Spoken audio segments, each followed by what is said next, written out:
السلام علیکم ورحمۃ اللہ۔ فلسطین میں جو مسئلہ چل رہا ہے، اسرائیل کا ظلم چل رہا ہے، ادھر اسرائیل ان لوگوں پہ ظلم کر رہا ہے، تو اس کے لیے کم از کم ہمیں یہ کرنا چاہیے کہ ہم اپنے طور پہ احتجاج کر کے اپنی حکومت کو اس چیز پہ زور ڈالیں، ان کو اس چیز کے لیے آمادہ کریں کہ وہ جہاد کے لیے خود کوشش کریں، خود جہاد کریں، یا لوگوں کو اجازت دیں لوگ جا کے ادھر جہاد کریں، کیونکہ یہ ایک جہاد کا موقع ملا ہے۔ مسلمانوں کے لیے جہاد ایک سعادت ہے، تو اگر اب یہ موقع ملا جہاد کا تو اس کو اویل کرنا چاہیے۔ لیکن ہماری حکومت یا مسلمان جتنے بھی ملک ہیں سارے ایسے کر رہے ہیں، ڈر کے بیٹھے ہوئے ہیں کہ اپنا خطرہ ہے، اپنا صرف اپنی فکر لے کے بیٹھے ہیں کہ ہم اگر یہ کام کرتے ہیں، اسرائیل سے لڑائی کرتے ہیں، تو امریکہ کی دشمنی بھی ہم مول لیں گے اور سارے یورپ کی دشمنی ہم مول لیں گے۔ تو یہ اس چیز سے ڈر رہے ہیں، یہ صرف اور صرف اپنی فکر کر رہے ہیں کہ اپنی موت کی فکر کر رہے ہیں کہ ہم اگر جنگ میں حصہ لیتے ہیں تو پتہ نہیں ہمارا کیا بنے گا، عالمی طاقتوں سے ہماری ٹکر ہو جائے گی تو ہمارا کیا بنے گا، ہمارا ملک پتہ نہیں بچے گا یا نہیں، یا ہر ملک کی جو اسلامی ملک ہے اس کی آرمی بھی یہی چیز، اسی چیز سے ڈر کے بیٹھے ہوئے ہیں کہ ہم ان سے پنگا نہیں لے سکتے، صرف اس وجہ سے کہ اپنے آپ کو بچانا چاہتے ہیں۔ کہتے ہیں کہ چلو ان پہ ظلم ہو رہا ہے، وہ تو اس میں آئے ہوئے ہیں، اس زد میں آئے ہوئے ہیں، لیکن خود کو اس میں شریک نہیں کرنا چاہتے، جو کہ جہاد ایک بہت بڑی سعادت ہوتی ہے مسلمانوں کے لیے اور ہمیشہ سے رہا ہے۔ اور اسلام پھیلا بھی ایسے ہی ہے، تبلیغ تو اپنی جگہ پہ تبلیغ بھی کرتے رہے ہیں، لیکن کافی سارے علاقے فتح کر کے، ان کو فتح کر کے پھر اسلام وہاں پہنچایا گیا ہے۔ جب ان کو اسلامی ریاستوں میں شامل کیا گیا تو اس کے بعد اسلام پھیلا ہے، یعنی کہ وہاں کے لوگ جو موجود ہوتے تھے وہ کافی سارے لوگ اسلام لے آتے تھے اور اس طرح سے اسلام دنیا میں پھیلا تھا۔ لیکن آج جو ایک موقع ملا ہے کہ پتہ چل رہا ہے کہ وہاں پہ ہمارے مسلمان بھائیوں پہ ظلم ہو رہا ہے، لیکن پھر بھی یہ ڈر کے بیٹھ جانا۔ اب تو اسلامی ملکوں میں ایک ایٹمی پاور بھی موجود ہے جو کہ ہمارا ملک ہے، پاکستان، لیکن یہ بھی بیٹھے ہوئے ہیں، بس اپنے آپ کو بچا کے بیٹھے ہوئے ہیں۔ تو اس جگہ پہ جو مسئلہ ہوگا نا کہ اس وجہ سے کہ خود کو بچا کے جو بیٹھے ہوئے ہیں، یہ اس خیال میں نہ رہیں کہ ہم اگر چپ بیٹھیں گے تو ہم بچے رہیں گے، آخر آپ کی باری بھی آنی ہے۔ جو کفار کا ظلم ہوتا ہے یا کسی بھی ظالم کا ظلم ہوتا ہے وہ رکتا نہیں ہے، وہ ایک پہ ظلم کر رہا ہے تو باقی جو دوسرے بیٹھ کے دیکھ رہے ہوتے ہیں بعد میں ان کی باری آتی ہے۔ اور اس کے علاوہ اگر یہ کہیں کہ ہمارے اوپر پابندیاں ہیں کہ ہم اکانومیکلی مضبوط نہیں ہیں، اور یہ خود انہوں نے کیا ہے، یہ جو کفر کی طاقتیں ہیں، یہودی اور عیسائی، یہ سارے جو ہیں انہوں نے خود اس طرح سے کیا کہ اسلامی ممالک میں جو بھی اس قابل تھا کہ وہ ان کو ٹکر دے سکے اس کو وہ کمزور کر دیتے ہیں۔ اگر عراق تھا، عراق کا صدر صدام تھا، وہ بڑا ایک جذبہ لے کے اٹھا تھا، لیکن اس کو بھی انہوں نے ختم کر دیا، عراق کا اب کوئی اس کی پاور نہیں رہی، جو کہ بڑی ایک پاور بن کے ابھرا تھا۔ تو یہ اسی طرح کرتے ہیں کہ اسلامی ممالک میں جن کے پاس بھی پاور ہوتی ہے ان کو اتنا گرا دیتے ہیں، یا اکانومیکلی اور یا ان کے ڈیفنس کے لحاظ سے، کہ یا تو ان کی طاقت ویسے ختم کر دیں گے جو ان کی آرمی کی پاور ہے یا ڈیفنس کی جس طرح کی پاور ہے وہ ختم کر دیں گے، یا ان کو معاشی طور پہ وہ کمزور کر دیں گے۔ اب پاکستان کو دیکھ لیں، پاکستان کا ڈیفنس بھی اچھا ہے، اس کی آرمی بھی مضبوط ہے، یہ چاہیں تو یہ کسی بھی ملک کو آنکھیں دکھا سکتے ہیں، یہ کسی بھی ملک سے ٹکر لے سکتے ہیں، اور ویسے بھی ایٹمی پاور ہے، لیکن اس کو معاشی طور پہ اتنا کمزور کر دیا ہے کہ یہ بس اس چیز سے ڈرتا رہتا ہے کہ اب اگر میں کسی سے ٹکر لیتا ہوں تو میری کوئی روزی نہ بند کر دے۔ حالانکہ روزی بند نہیں ہوتی، اگر اصل مسلمان بندہ بنے، اصل عقیدہ ہو، تو پھر یہ بندہ چیز سوچ نہیں سکتا کہ میری روزی یہ لوگ بند کر دیں گے، یہ کافر میری روزی بند کر دیں گے، یہ تو بندہ سوچے گا ہی نہیں کبھی، اگر پکا ایمان ہو تو۔ پھر تو پتا کہ روزی اللہ نے دینی ہے، یہ کافروں کو بھی روزی اللہ ہی دے رہا ہے۔ اللہ نے کہا کہ ان کے لیے صرف دنیا ہے، اس لیے انہیں میں دنیا میں دے رہا ہوں، اور جو مومن ہوگا اس کے لیے آخرت ہے، اس کو دنیا میں جو ملے گا وہ ادھر کا باقی آخرت میں بہت زیادہ ملے گا، لیکن کافروں کے لیے صرف دنیا ہے، اس لیے اللہ نے انہیں دنیا دی ہوئی ہے۔ اور یہ ایمان ہمارا ہونا چاہیے کہ دیتا اللہ ہی ہے، ہمیں یہ یقین ہی نہیں ہے، ہم سمجھتے ہیں کہ یہ انہوں نے خود وہ کما لیا، بڑی انہوں نے محنت کی ہے، یہ بڑے ایڈوانس ہیں۔ ایک نا ہم ڈر کے بیٹھ کے ہیں، جیسے وہ کوئی سہم کے بیٹھ جاتی ہے نا کوئی چیز، وہ مسلمان اس طرح سے ہو گئے ہیں۔ نہیں تو جب اسلام سٹارٹ ہوا تھا ہمارے نبی صلی اللہ علیہ وسلم کے زمانے میں، مکہ میں جب کفار کا ادھر زور تھا تو انہوں نے ادھر سے ہجرت کی، ادھر وہ محکوم تھے، ہجرت کی، جہاں پہ جا کے اپنا ایک شہر آباد کیا۔ جو لوگ وہاں کے تھے انہوں نے سپورٹ کی، ان کو مطلب پہلے تبلیغ کی اور ان کے ساتھ اپنا ایک انوائرمنٹ بنا کے پھر بعد میں مکہ کو بھی فتح کیا، اور پھر فتح کرتے کرتے جب خلفائے راشدین کا دور تھا تو رومن امپائر جو ہے، جو بڑے عرصے سے چلا آ رہا تھا کہ بڑی اس کی پاور ہے، بڑا وہ اس کی جو ہے نا حکومت بڑے عرصے سے چل رہی ہے، کوئی اس سے ٹکر نہیں لے سکتا، تو وہ لوگ تھے ان سے جا کے ٹکر لی اور ان کو تہس نہس کر دیا، ان کو اس طرح سے تباہ کر دیا کہ وہ دوبارہ ان کا نام ہی نہیں رہا، وہ بھی تقسیم ہو کے ایک سائڈ پہ پڑے ہوئے ہیں اور وہاں فتوحات کی۔ اور اس کے علاوہ پرشین امپائر تھے، یہ ایران کے کیسر و کسریٰ جو تھے، ان کو بھی آ کے فتح کیا، یہ بھی بڑے عرصے سے چلے آ رہے تھے،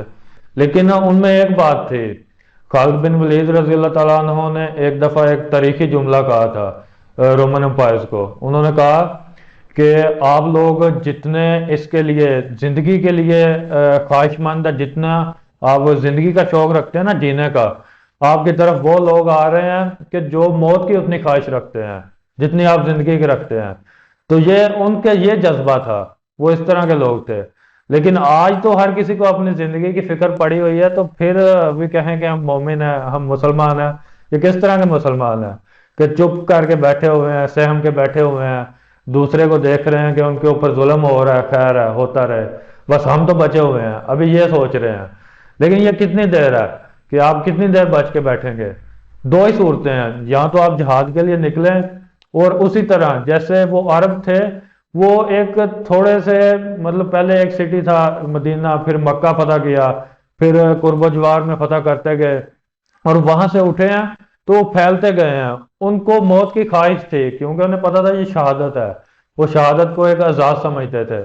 وہ شہادت کے لیے خود دوڑتے تھے،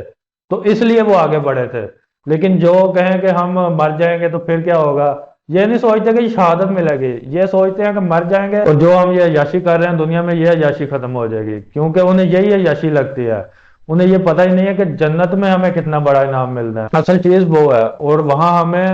ایک ابدی زندگی ملنی ہے ہمیشہ کی۔ یعنی کہ حقیقت بات یہ ہے کہ مکمل یقین ہی نہیں ہے، ان ساری باتوں پہ یقین ہی نہیں ہے کہ ہمیں ایک ابدی زندگی ملنی ہے، ہم نے اس کو جینا ہے، اور اس زندگی کو، یہ تو عارضی زندگی ہے، اس کو ہم نے سمجھنا ہی کچھ نہیں، اس میں صرف شہادت کے لیے جینا ہے کہ وہ یہ چیز سوچے کہ اس نے مرنا تو ہے لیکن اس کو موت شہادت کی ملے، یہ ایک مسلمان کو سوچنا چاہیے۔ اس کے بارے میں ایک حدیث بھی ہے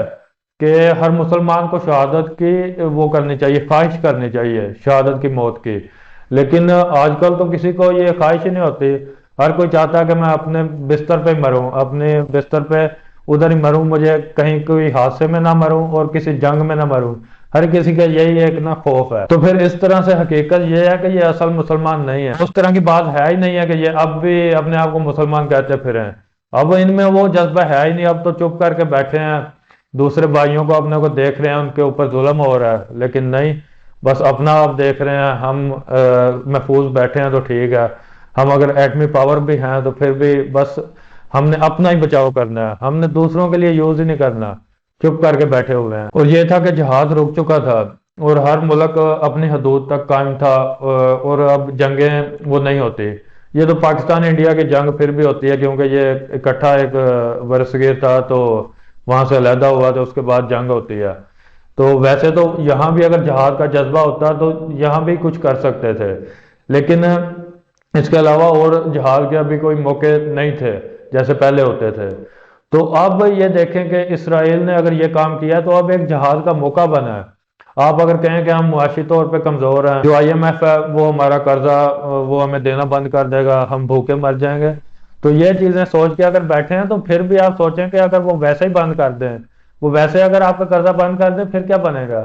اس وجہ سے نہ بھی کریں تو پھر بھی تو کچھ گزارا کریں گے، جیسے کیسے بھی زندگی تو گزارنی ہوگی، لیکن اگر وہی شہادت کی موت مل جائے وہ نہیں بہتر ہے؟ تو یہ ایک موقع ہے، اگر اسرائیل سے جنگ کریں گے، چلو امریکہ کہتا بھی ہے، وہ اس کے ساتھ تو کھڑا ہوا ہے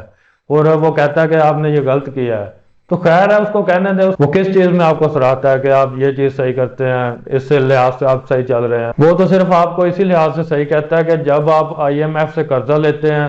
اور اس قرضے کا سود ادا کرتے رہتے ہیں اور امن سے، مطلب امن سے کیا، ڈر کے بیٹھے رہتے ہیں، پھر ہی آپ کو ٹھیک کہتا ہے کہ آپ بس چپ کر کے بیٹھے رہیں، یہ بہتر ہے، کسی معاملے میں بھی آپ نے بولنا نہیں ہے۔ اور ویسے بھی اصولوں کی بات کریں کہ آپ نے یہ اصولوں سے ہٹ کے کوئی کام کیا، تو اصولوں پہ یہ کہاں چلتے ہیں۔ جب 1917 میں میرے خیال میں یہ نا یہودیوں کو انہوں نے آباد کیا تھا فلسطین میں، اور تب اس طرح سے آباد کیا تھا کہ یہ کہتے تھے بس یہ اپنی جگہ لے کے نا فلسطین کے اندر ہی رہیں گے اور فلسطین کے لوگوں کے سارے حقوق وہ محفوظ رہیں گے۔ تو یہودیوں کو انہوں نے ویسے ہی آباد کر دیا تھا، اور یہ نہیں کہا تھا کہ ان کا ہم ملک بنا رہے ہیں۔ اور پھر بعد میں کیا کیا، آہستہ آہستہ ان کا ملک بنا دیا، وہاں ان کا کنٹرول بنا کے، اور فل ان کو سپورٹ کرتے رہے ہیں۔ جب عرب ممالک کے ساتھ ان کی جنگ ہوتی تھی، اسرائیل کی جنگ ہوتی تھی، تو تب بھی یہ امریکہ اور یورپ اس کو سپورٹ کرتا تھا، اسی وجہ سے یہ جیت جاتا تھا، اور کہتے تھے کہ یہ اسرائیل بڑی چیز ہے، یہ عربوں سے جیت گیا ہے، سارے ممالک سے جیت کے اس نے اپنے آپ کو بھی بچایا ہے اور بھی قبضہ کر لیا۔ تو ان سارے ملکوں نے، عیسائی ملکوں نے اس کو ایکسیپٹ کیا اور اس کو پاور میں لے کے آئے۔ تو یہ انہوں نے خود کس رول کو فالو کیا ہے، یہ اس کو ایک ملک انہوں نے بنا دیا ایسے دھوکے سے۔ پہلے انہوں نے کہا کہ ہم صرف یہودی آباد کر رہے ہیں، یہودیوں کو جگہ دے رہے ہیں۔ تو اس طرح سے بات یہ ہے کہ جب یہ خود کسی چیز کو فالو نہیں کرتے تو ہم کس چیز کو فالو کر کے بیٹھے ہوئے ہیں۔ لیکن ہم نے تو کرنا بھی اسلام کو فالو تھا، اور اب ہم ان کو فالو کر کے بیٹھے ہیں۔ ان کو فالو بھی کیا ہے، ان سے ڈر کے بیٹھے ہوئے ہیں کہ پتہ نہیں کیا کریں گے۔ تو اب یہ صورتحال ہے کہ ہماری حکومت تو کچھ نہیں کرتی، لیکن آپ اپنے طور پہ آواز اٹھائیں، سوشل میڈیا پہ بات کریں، ہر طرح سے بات کریں، اور پرامن احتجاج بھی کریں، جو بھی کر سکتے ہیں وہ کریں۔ اور حکومت کو اس چیز پہ آمادہ ضرور کرنا چاہیے۔ آپ اگر احتجاج کریں گے تو حکومت تک بھی یہ بات پہنچے گی، ہماری آرمی تک بھی یہ بات پہنچے گی، تو وہ ہو سکتا ہے کوئی سٹیپ لیں۔ تو کچھ نہ کچھ کرنا چاہیے، اگر وہ نہ بھی کچھ کریں گے کم از کم ہمارا نام تو اس چیز میں شامل ہوگا کہ ہم نے آواز اٹھائی تھی، ہم نے کوئی بات کی تھی۔ لیکن ہم جن کے انڈر تھے، جو ہمارے حکمران تھے، جن کے انڈر ہم زندگی گزار رہے تھے، اور جو حکمران خود کو مسلمان امت کا لیڈر کہتے تھے، انہوں نے کچھ نہیں کیا، انہوں نے ہماری بات ہی نہیں سنی، اور انہوں نے اپنے مسلمان بھائیوں کا دکھ دیکھا ہی نہیں۔ انہوں نے اس چیز پہ کوئی انہیں شرمندگی نہیں ہوئی کہ ہم کیسے چپ کر کے بیٹھے ہیں، اور ان کا انہیں احساس ہی نہیں ہوا کہ وہ کس طرح ان پہ ظلم ہو رہا ہے، اور ان کو تھوڑی سی بھی تکلیف نہیں ہوئی کہ یہ ان کو کچھ تھوڑی سی بھی تکلیف ہوتی تو یہ کچھ کرتے، ان کو وہ بھی نہیں ہوا۔ تو پھر اس طرح سے آپ کم از کم قیامت والے دن یہ کہہ سکیں گے کہ ہم نے کچھ نہ کچھ کیا تھا۔ یہ کرنا ہمارا فرض ہے، کم از کم ہم اتنا کر سکتے ہیں کہ ہم اپنے طور پہ آواز اٹھائیں، جتنی ہم اٹھا سکتے ہیں، جتنی بھی بات کر سکتے ہیں۔ اور ویڈیو بہت لمبی ہو رہی ہے، اس کے ساتھ میں ویڈیو اینڈ کرتا ہوں۔ ملیں گے انشاءاللہ نیکسٹ ویڈیوز کے ساتھ۔ السلام علیکم ورحمۃ اللہ۔